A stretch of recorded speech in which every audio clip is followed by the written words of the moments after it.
choisis la vie.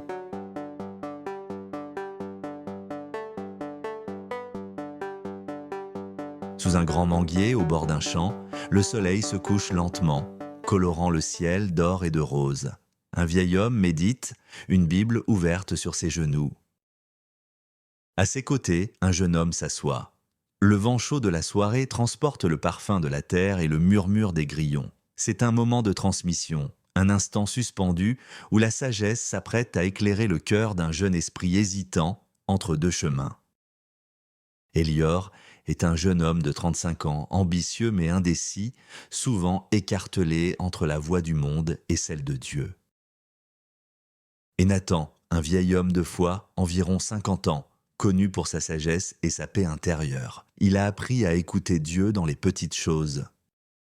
Élior, d'un ton inquiet, dit à Nathan : « Nathan, parfois j'ai l'impression que ma vie n'avance pas.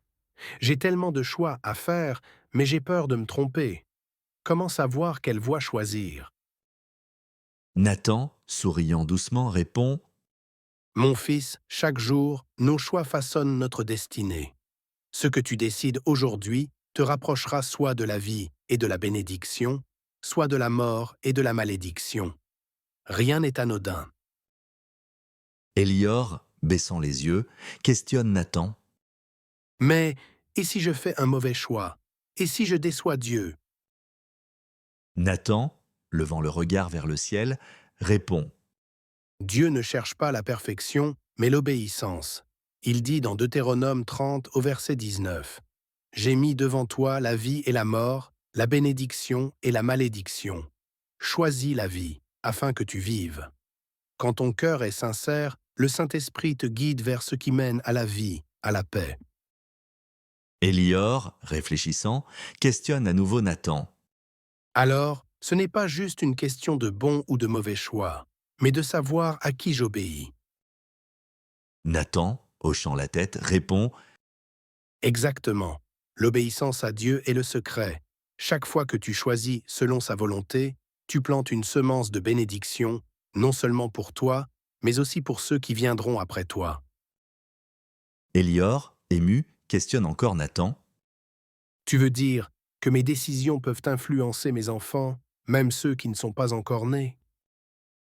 Nathan, souriant, répond et dit : Oui, mon fils. Nos choix ne s'arrêtent jamais à nous. Un homme obéissant prépare un héritage de paix, mais un cœur rebelle laisse un champ de ruines.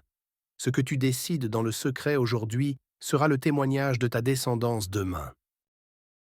Élior, levant les yeux, inspiré, déclare : Je comprends.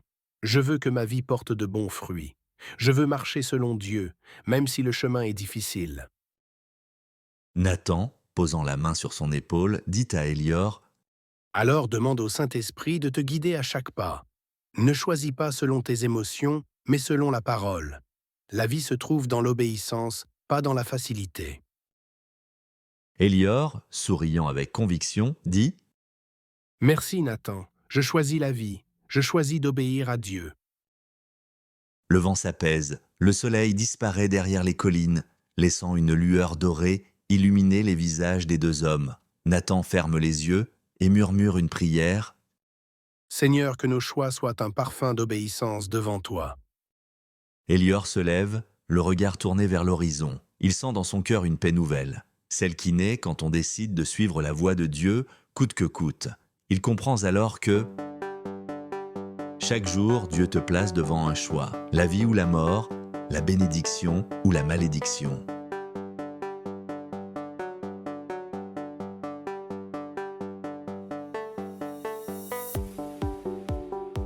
Tes décisions d'aujourd'hui façonnent ton avenir et celui de ta descendance.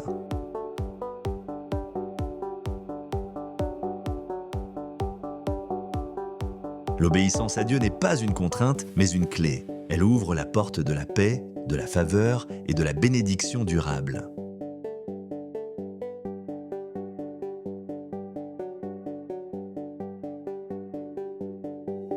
Alors, aujourd'hui encore, choisis la vie.